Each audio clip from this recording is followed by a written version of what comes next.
Welcome to another episode of Fresh Brewed Politics. I'm your host, Andrew Cooperrider, and I'm coming at you guys here. We're obviously not in our normal office setting. I'm a little bit on the fly here, but that's okay. We're going to be getting through this stuff here together today. A couple of topics to talk about. We'll talk about Freedom Fest.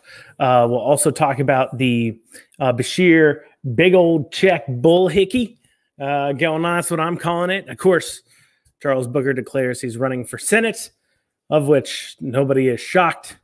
Honestly, I'd be more shocked if he was running on a platform other than if you don't vote for me, you're racist. And also, we've seen some of the biggest transfers of wealth going on. Kind of cover that. Kind of show you some two stats are kind of interesting about COVID, and of course talk about our fight with GE. But before we get into that, I want to encourage you guys to go ahead and hit the share button as you're watching this on Facebook. If you're watching on YouTube, give us a thumbs up, hit the subscribe, maybe even take that link and post it out there too as well. And also too, I want to tell you guys, July 4th, starting at midnight, we'll have 17.76% off everything in our store there online at brewedco.com, brewedco.com. And starting at midnight, you can put in the promo code 1776 to receive 17.76% off any order from our shop, because that is the awesome and patriotic thing to do. And this 4th of July, I want all of you to be thinking to yourselves, were you the type of person who would have stood up and fought back? Because that's what we're dealing with here. As we get into that later on today, I think that's an important point for you to understand. But let's talk about Freedom Fest going on. That will be July 9th, Friday. It starts at 6 o'clock. We'll have some live music, some speakers, food trucks, bounce house for the kids. Some free axe throwing out there, a lot of great things for you guys to do. It's a chance to kind of get together, of course, network, get to know each other, let everybody know that they're not alone, have a great time, obviously, as well. It's a little bit different than like a normal rally or something like that. It's actually a fantastic gathering of patriotic, liberty-loving people to get together, hear what's been going on, hear what we're going to keep doing, to take a moment to celebrate our successes, but also remember all the work that we still need to be doing and accomplishing. Of course, it is a family-friendly event, so I encourage you to bring out your children. And that's Freedom Fest there. But let's get into it. And if you haven't yet, please hit that share button, hit the subscribe, hit the likes, comments, whatever you want to do, whatever you can do to help these social media people trying to hold us back. So let's talk about Beshear's big old check bull hickey here. I'm going to play for you guys a video here from Andy Beshear. He posted this on his thing a couple of days ago. I'm going to play it. If you're listening to audio only, that's okay. It's a very short video. It's like 30 seconds long. Go ahead and play that for me. And let's see here what my issue is as far as the check or the big old check bull hickey. I want you to be watching what happens and what goes on, and see if you can spot the issues that I have with this entire ridiculous man that has found himself in the governor's mansion here in Kentucky. We know how important roads are here and everywhere throughout this Commonwealth. Modern roadway infrastructure keeps our people safe and promotes economic development. Our administration has been very intentional to look for places near schools where we can make our streets and roads safer, knowing our most precious cargo are our kids, and knowing I put my two in a car every morning to get to school. I'm happy to announce more than $300,000 from the Transportation Cabinet will go to improve roads in Campbell and in Kenton counties.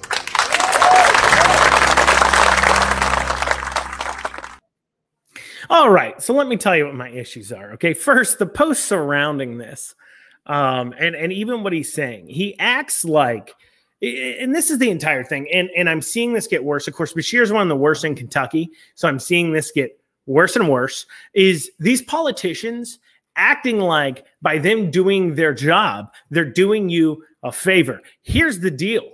It is the government's job to take care of roads and sidewalks. When you give money to another government entity to do those jobs of roads and sidewalks, you don't need a giant ceremony about it where you act like you're giving them a giant gift, because it's not a giant gift. It's our tax money that you're then giving to people. You're giving them back their own money, and then you're having a parade about it. You're standing up. Oh, my goodness. Listen to him. He's giving us back our money. I thank you so much for giving me back what you've already taken from me to go into our schools. Now, granted, I understand that a lot of people understand that it's government's role to do things like roads and schools. Schools are wrote into our state constitution. I don't even want to have an argument. I don't even want to talk about that. What I want to talk about is that is government doing its job. To give you an idea, it would be the equivalent of when your boss writes you your paycheck. He then, your normal like salary paycheck, he then prints it out on a giant check every 2 weeks, has a little ceremony and says, look what I'm doing. I am giving money. Your boss too, not the owner of the company, because that's the whole other thing too. This isn't even his money. It is somebody else's money. But he's going to have a giant ceremony where he says, look at me doing my job. I'm giving you the check. I'm going to have a nice camera crew come out. We're going to have a nice ceremony where not a lot of people show up to, because of course, Kenton County, nobody likes you, Andy Beshear there. All of them barely wanted to be seen with you. You can tell as you see the pain in their faces as they had to sit there. I mean, if you look at too, you can't see in the video, in the picture, how important roads are here and everywhere throughout this Commonwealth. What's that? I'm happy to announce more. So pause there. So I don't know if you see this. Do you know who that lady is to the left of that picture? You might know because we've talked to her in court before. Oh, that is Amy Covage, his lead attorney. Yes. Why is he giving out a check to a school to work on its roadways with his lead legal counsel holding the check?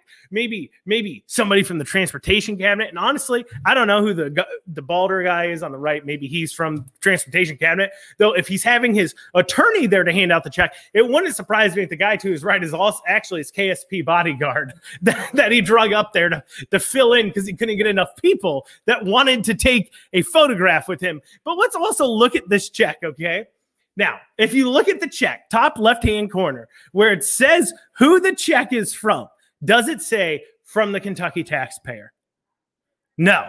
Does it say from the state of Kentucky? No. Does it say from the Kentucky legislator that put aside that money and created the budgets to be able to give you the ability to give that money away?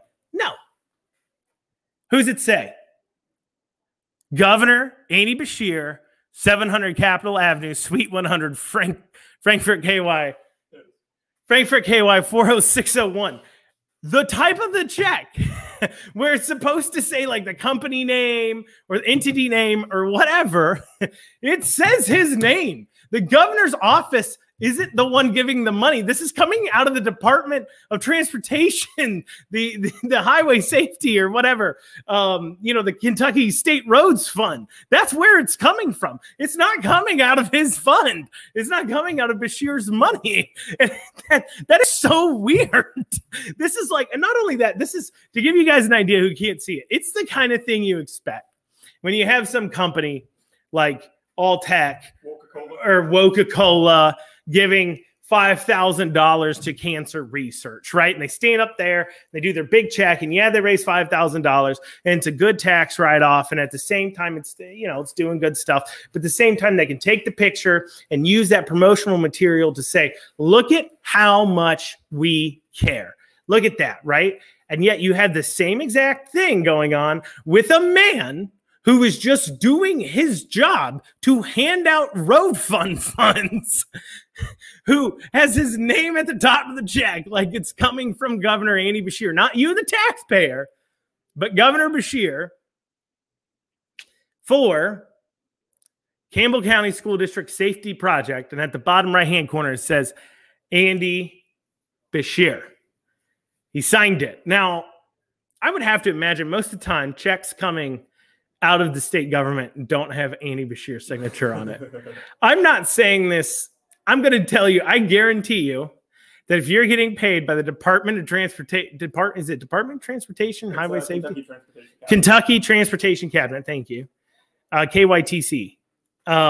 Kentucky Transportation Cabinet, if you're getting paid from them for like work you do for them as a contractor, things like that, the signature on it isn't Andy Beshear's signature. Actually, I bet you Andy Beshear's not even allowed to sign those checks and it be a valid check. I bet you it's some lady in the office who actually signed the check. Here he is taking credit for the job of some poor lady that is over there whose real signature matters when it comes to the check cutting. I guarantee it. And I'm not saying it is because I'm aware of what the checks from this department look like. And I've seen the signatures at the bottom, and it's never Governor Andy Beshear's signature at the bottom. And so it is just one of the weirdest ceremonies and strangest things I have personally ever seen coming up on there. So maybe, I don't know, maybe I'm going off the deep end. I just think it's a big old check, and it's up there for silly, ridiculous reasons. So there you go. Beshear's big old check, bull hickey. And while I'm at it, guys, let me give you one more reminder to hit that share button. Share us out there far and wide.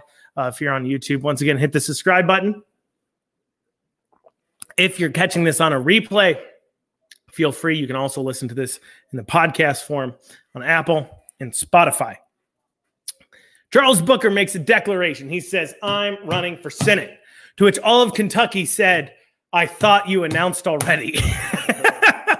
I just don't know how this is news, right? I mean, Charles Booker, the race baiter, decides he's going to try to ounce Rand Paul. And let's hear his first big statement about Rand Paul. Is it about his sweeping policies? No. Is it about his voting record? No. What it says is Rand Paul thinks we are a joke. He mocks us. He's an embarrassment to Kentucky because he does not care. He literally does not care whether you live or die. Does anybody know what Rand Paul does for a living outside of being a senator? What he did do? Do you know? He's nothing else. He's an eye surgeon. Do you know what Rand Paul still does as a senator? Free eye surgeries. Guatemala. And right here in Kentucky. He does free eye surgeries whenever he's, I believe on like the weekends, whenever he's back from DC, he does free eye surgeries. You don't hear him talking about that. That's just the work he does, right? What I also find interesting is this attack on these people like Rand or Massey for being unscientific. They don't care about anything else. Is there, correct me if I'm wrong, okay? And I could be crazy. Let's take our major politicians out of Kentucky. We got Rand Paul, Mitch McConnell, Thomas Massey, John Yarmouth, Andy Barr, Brett Guthrie, Hal Heiner, right? Eastern Kentucky's congressman. Andy Beshear. You've got Ryan Quarles. You've got Ball. Allison Ball. You have Auditor Harmon. Yep. Secretary of State is David Adams. Thank you. And whoever the congressman I forgot is, maybe, I don't know. He doesn't cover my district. I'm sorry. I'm not paying super big attention to the name of him. He needs to do more. Anyways, I know Massey's name because he does more. He's not my district leader either, but he does more. Anyway, so out of all of them, right? And I'm going to say this, and I might sound like an idiot, but out of all of them, which one of them holds a medical degree? Rand Paul does. Which one holds a degree from MIT in scientific research? Thomas Massey does. That's right. He does. Yet those two are the ones you're trying to skewer as the science deniers, unscientific, crazy people. And yet they're the ones with the right degrees.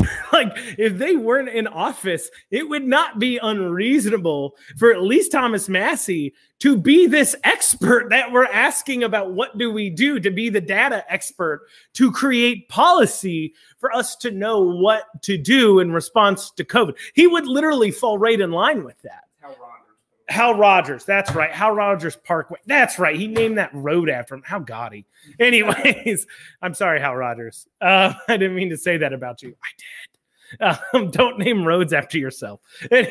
Anyways, sitting U.S. Congressman named road after him. I'm just saying, you know what? We're gonna look like the idiots. Maybe he didn't name that road after himself. We'll find out. Let's find out. Let's make sure before I go calling him gaudy for naming a road after himself. Let's make sure that that's the case. So, anyways, thank you to Dean Venzel for. Dean Venzel. Thank you, Hal Rogers. Okay, real quick then, commenters, is Hal Rogers is the Hal Rogers Parkway named after Hal Rogers? Is it named by Hal Rogers as the Hal Rogers Parkway? So let us know that if you guys can be Googling that, but keep watching because I want to keep my numbers up. Anyways, so the point is, while we're waiting on that, Rand Paul is the one with an actual medical degree, right? And I love that. Yes, they said yes, he did name it after himself. Who does that? No. It was Paul Patton.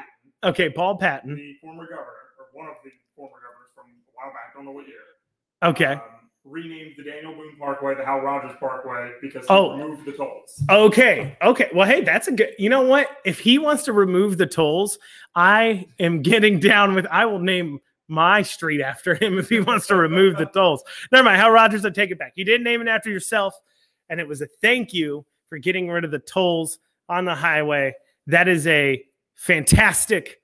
You know, does Hal Rogers bring more money into Kentucky than anyone else? You know why that would be a substantial thing? You know who was the transportation secretary for the last 4 years under Trump? Elaine Chao. Which is? Mitch McConnell's wife. Elaine Chao's Mitch McConnell's wife. How has Hal Rogers brought in more infrastructure money into Kentucky than Mitch McConnell has? We're going to double check that one too. That doesn't make any sense at all.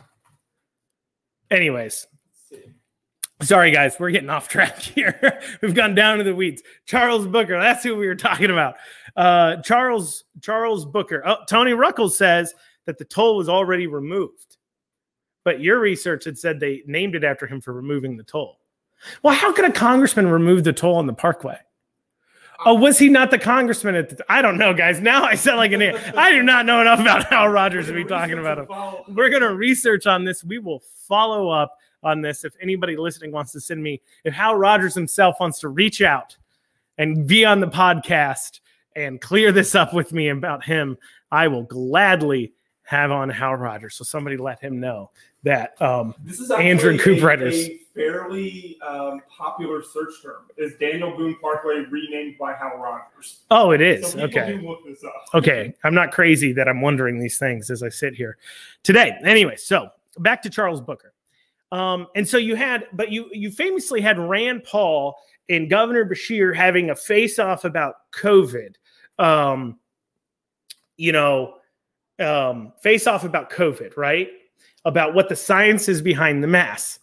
And people are like, oh, and Andy Beshear comes out and goes, oh, Rand Paul's an idiot. It's not all for show. And what was so crazy about this is Andy Beshear is a lawyer and Rand Paul has a medical doctorate. And you know what? I don't care if he's an eye surgeon, okay? Let's say I, for some reason, am on a long walk in the forest and I'm with Rand Paul and Andy Beshear, okay? Now, I don't know how we ended up in the forest together. Maybe Rand Paul's there to mediate me and Andy working out our problems with one another. He's like, Andy, why you got to go to coffee shops all the time? You go into the woods with Andy Beshear, you're not coming back out. One of us, I'm not going to say that because, Facebook and threats. But anyways, point is, is that if we go into a forest, so we're going into the forest, okay, and Rand Paul is there to mediate maybe me and Amy Beshear working out our issues, which if anybody's ever like talked to Rand Paul and met Rand Paul, that is the last job that man would want to do. He is not necessarily always the social butterfly, but that's why he's so good at what he does though. Like he's almost a reluctant, like limelight person. Rand Paul is. If you ever meet him, like he does not like he's not an extrovert. Anyways, so you go walking down. You're walking down the forest here. It's me and Amy Beshear and Governor Amy Beshear and Rand Paul. Rand Paul's helping us out, and then we all trip and we fall into a cave, and I break my leg. Okay, and I say, "All right, I need to splint my broken leg, okay? And I say, I've got the choice between stones and sticks. And Andy Beshear says use stones, and Rand Paul says use sticks to set my leg in place so we can wait for help.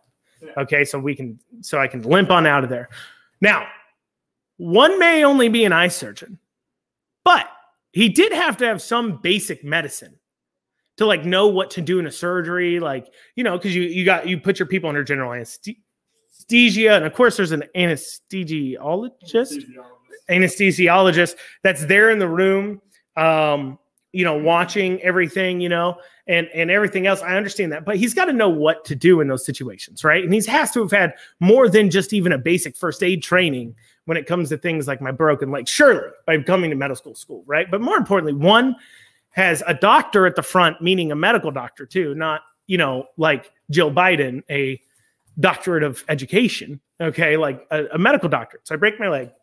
So I have a guy with a JD, a juris doctorate, because he's a lawyer. And I've got an actual doctor here, maybe not specializing in legs, but he's an actual doctor. I'm getting to the point of my story, guys. Which one am I going to listen to when it comes to a medical issue? And then in turn, I can't even say that, because if I was in court, I'd still listen to Rand Paul for Andy Beshear, because I see his arguments in court. He has killed any of his relatives. I would not take legal advice from that man. I'm just saying. Now, his Amy Cubbage, on the other hand, she's actually a pretty good lawyer. I'd probably take legal advice from her. But my point is if we're arguing about something medical and you have a lawyer and a doctor and they disagree and you're like, it's up in the air on which one to pick from, I would normally lean heavily towards the doctor, unless, of course, you're a brainwashed idiot by the media and think that every single person that stands up there and yells science at the screen has your best personal individual interest at heart. And I think that's one thing, too, that comes into, we'll talk about that later. But anyways, so point is, Charles Booker declares, and he says that Rand Paul doesn't care about anyone at all. He just doesn't care about you.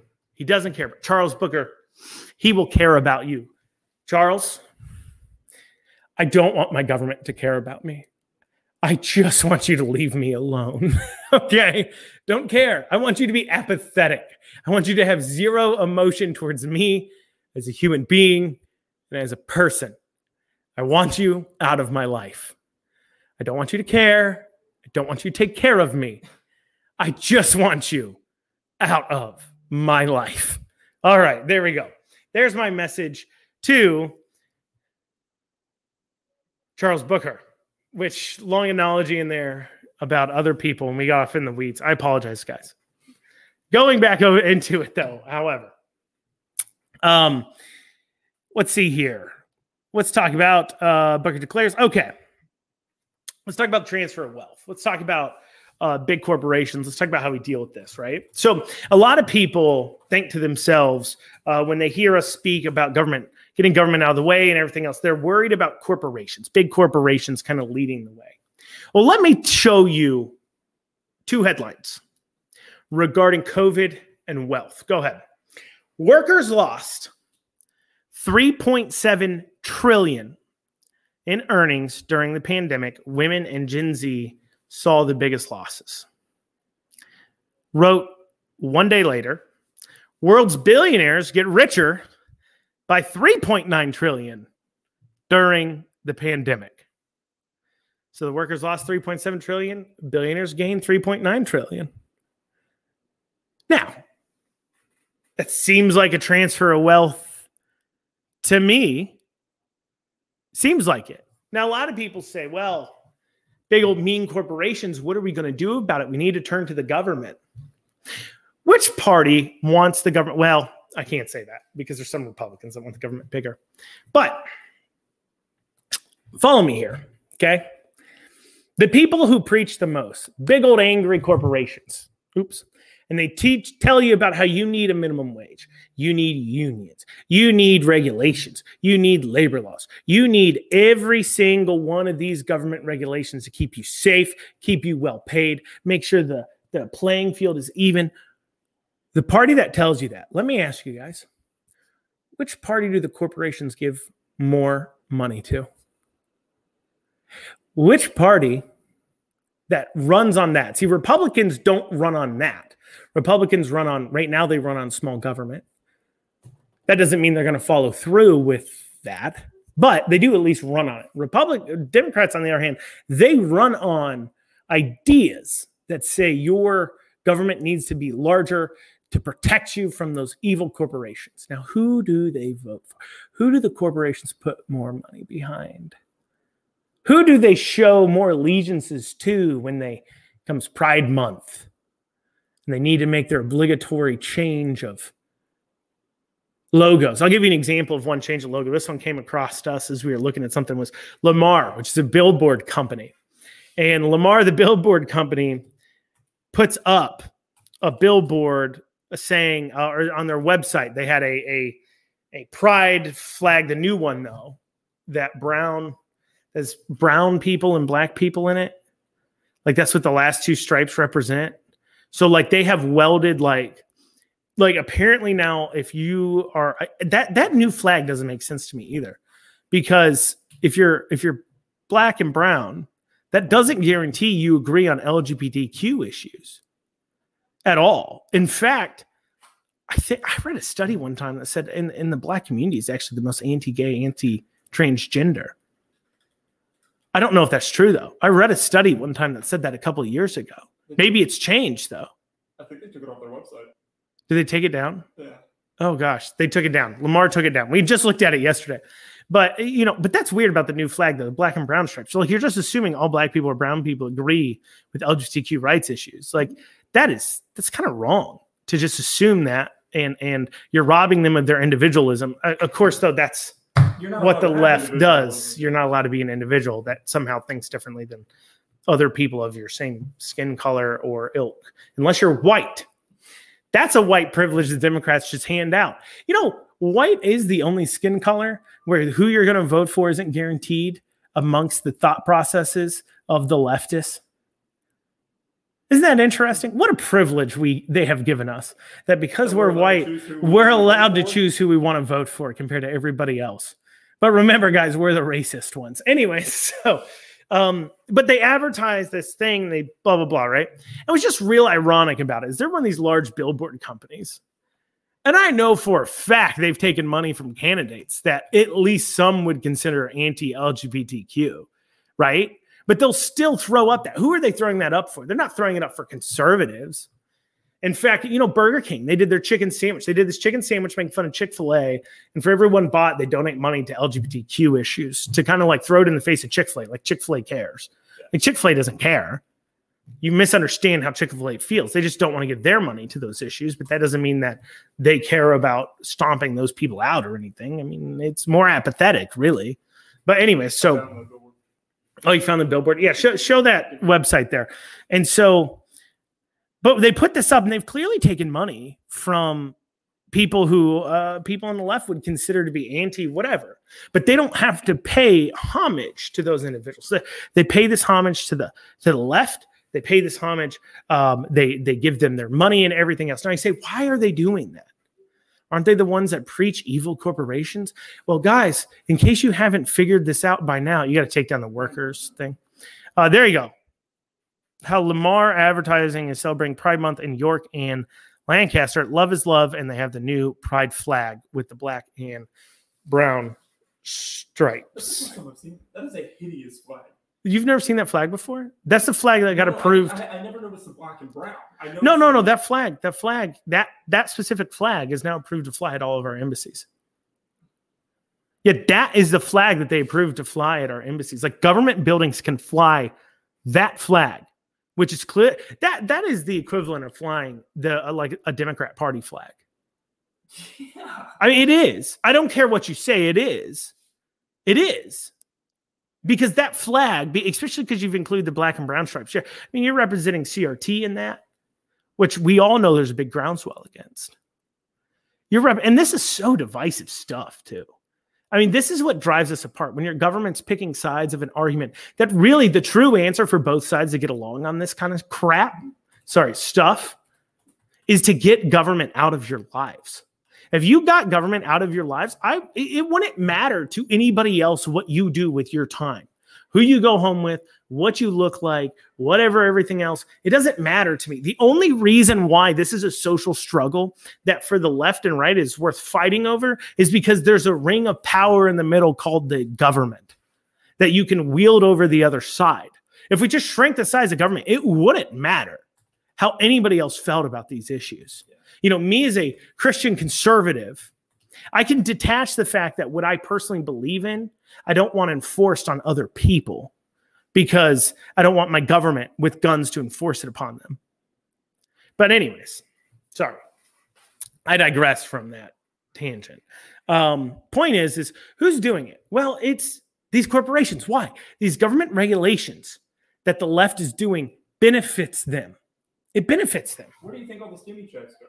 It benefits them. All these things the left does benefits the corporations. And they laugh in your faces as they take your money and they give it out to corporations and they give them breaks and they give them regulations, all for your safety, that all it does is give more power in their hands. You're a worker. You want to be paid more. Don't ask for minimum wage. Don't demand the government require benefits. Instead, get the government out of business so that way a small business owner down the street can open up, offer a better working environment that pays slightly higher, but because it's local and it doesn't have the overhead of a giant corporation, can save you more money and is a part of your community. So when you spend your money and they have profits, they're spending it with local businesses as well.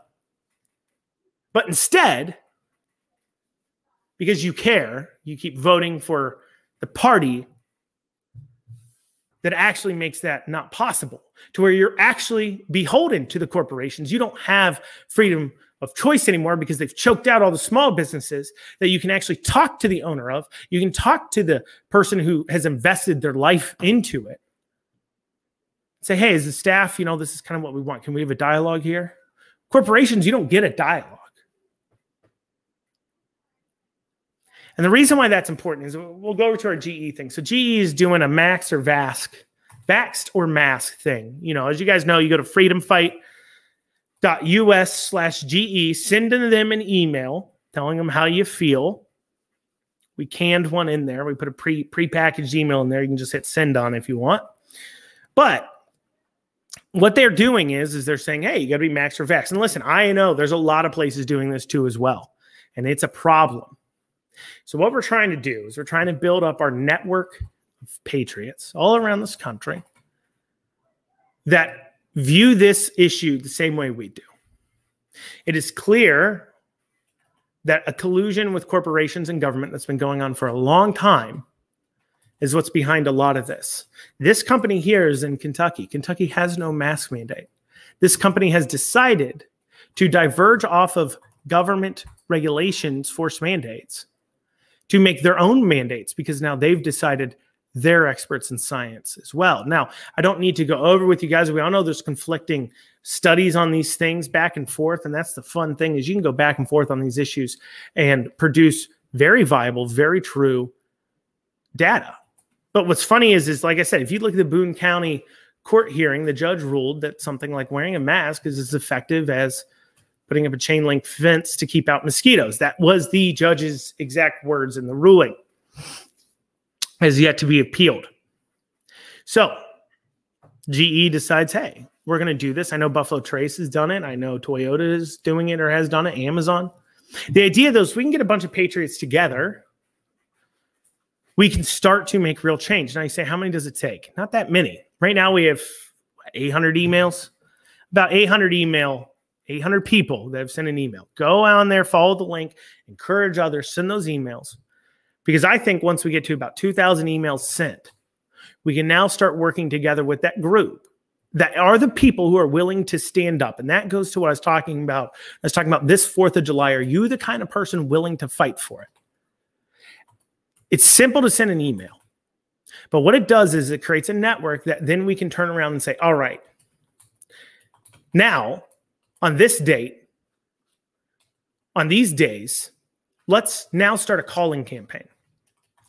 Now that starts costing companies money, but also as well, it starts making our voices heard more, where we're constantly calling in saying, hey, we have an issue with this. We have an issue with this. And that causes a company to start to realize this is a problem. Now, I understand a lot of you guys who are on Liberty feel a little cringy about this. You feel cringy about it because this is how the left has gotten their ideas beat into companies. They do the same exact thing. This isn't a new, wish I could tell you we thought of this. It's not. This is what the left does. They're actually better at it than us. And the point is that I understand what you're saying, but let me ask you, what's your solution then? You say, well, if the staff don't like it, they should just quit and go work where? At another job that's also requiring it because they're all major corporations that are in cahoots with the powers that be, whether willingly or not. I mean, you got to keep in mind the government just came in and shut down entire industries.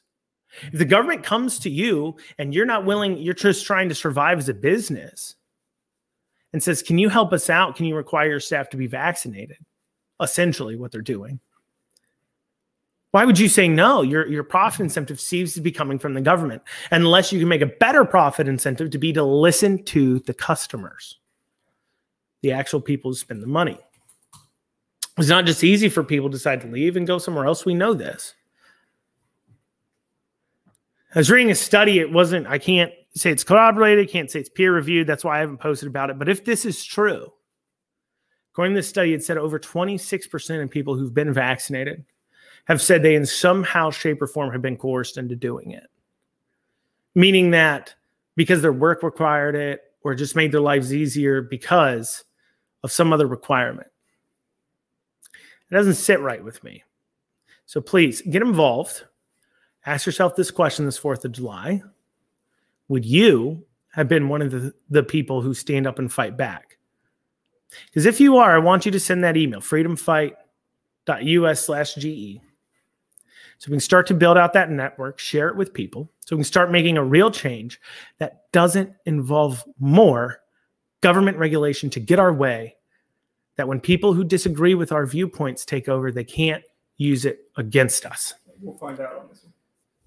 No, not all GE plants. GE Appliance Park in Louisville. I don't know about the other GE plants because the GE Appliance Park in Louisville is actually owned by Harrier, which is a Chinese company. So anyway, sorry. Get involved. Send these emails. Share this stuff out. Thank you, guys. Have a great day.